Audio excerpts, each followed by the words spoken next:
nosso cantinho da leitura. Segue-me, Emmanuel. Uma boa companhia, né? Emmanuel. Vamos lá. O ponto certo. Ponto certo. Nessa sequência de textos que estou lendo de Emmanuel, ele está falando muito da importância de servir. Talvez porque seja muito importante mesmo, né? Por isso também, os que sofrem segundo a vontade de Deus,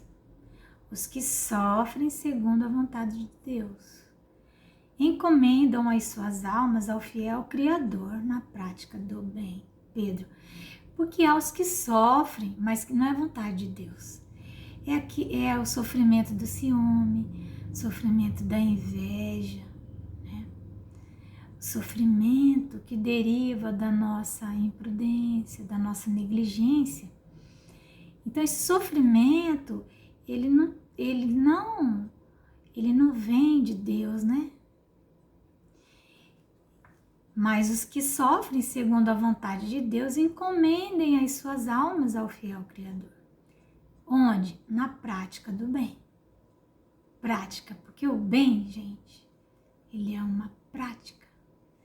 Ele é um exercício, ele é algo que se realiza em obras. Em obras. Ele tem que ser visível, ele tem que ser ponderável. É claro que a obra interna do nosso autoburilamento, ela também é um bem, mas tem que ser visível. Esse burilamento interior, ele tem que se espraiar, se expandir em nós, refletir, fazer luz onde estivermos, né?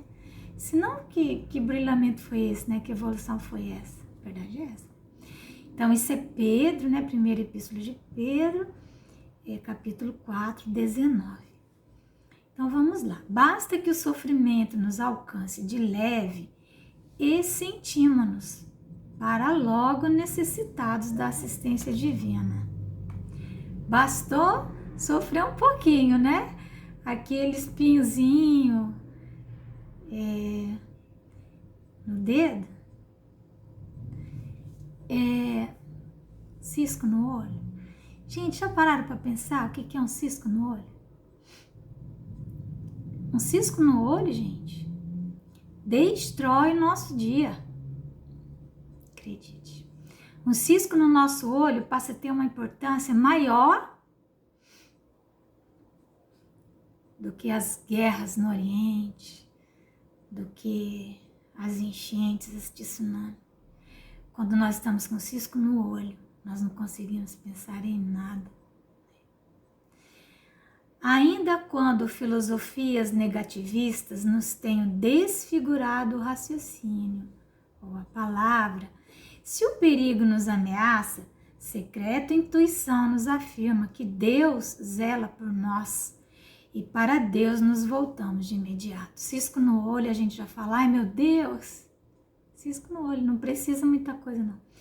Enquanto isso ocorre, vale pensar na forma aconselhável e justa de nos encomendarmos ao Criador. Como que nós nos encomendamos? Como que nós pedimos a Deus que tire o cisco do nosso olho? Porque normalmente, basicamente, nosso sofrimento decorre de coisas bem leves mesmo.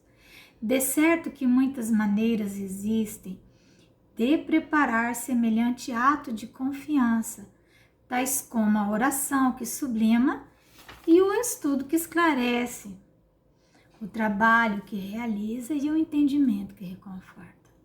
Entretanto, o modo único de nos dirigirmos corretamente ao Pai que está nos céus é aquele da prática do bem. A realização do bem, gente. Porque orar, pedir, refletir, fazermos análises, né? Isso é importante. Mas, quando nós vamos falar com Deus, nós temos que levar as mãos cheias de dádivas, não que Ele tenha nos dado, mas as dádivas que vão significar os talentos que nós houvemos multiplicado. Então, o modo único de nos dirigirmos corretamente ao Pai que está nos céus é aquele da prática do bem. Eu nunca vou cansar de repetir isso, e vocês já devem ter visto, né? Que eu sou aquela religiosa da fé com obras, né?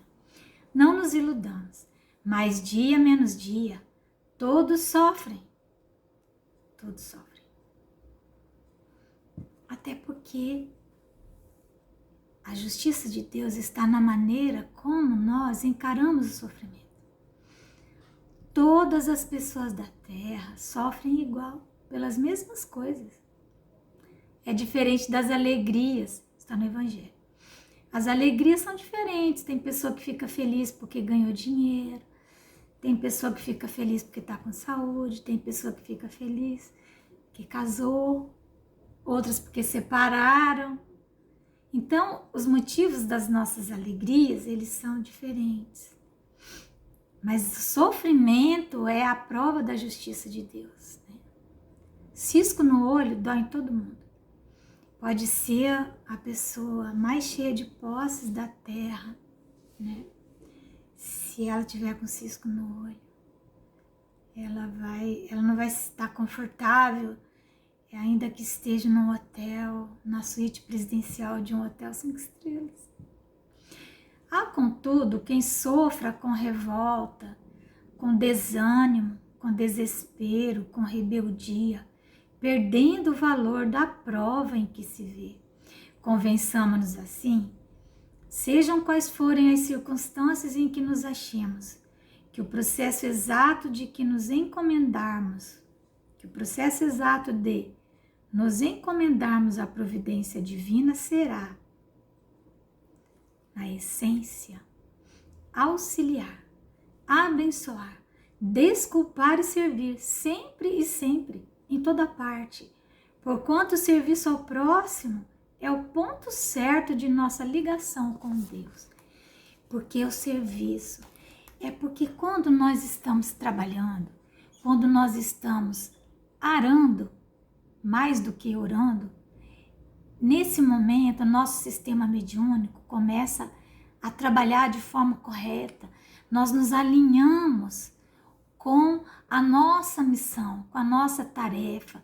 Nós começamos a fazer a vontade do Pai, que é realizar o que precisa ser feito no momento em que aquilo precisa ser feito, sem ficarmos julgando que aquela pessoa que está ali, naquele momento, naquela situação, ela está sendo objeto da aplicação da lei de causa e efeito, e que por isso o nosso sentimento de solidariedade não precisa ir a ponto de que a nossa comoção interna venha até nos causar, às vezes, até algum dano emocional. Às vezes nós nos comovemos às lágrimas. Entretanto, a nossa relação com Deus se dá pelo outro. E num mundo como o nosso, mas especialmente no Brasil, em que nós temos 13 milhões, quase 14 milhões de pessoas que passam fome todos os dias. Porque 5 milhões dessas pessoas passam fome do básico mesmo, né? E 13 milhões de pessoas estão desempregadas, então elas passam algum tipo de privação do desejo de se alimentar. Então, pensemos nisso, diante de tanta dor, se nós podemos ficar parados.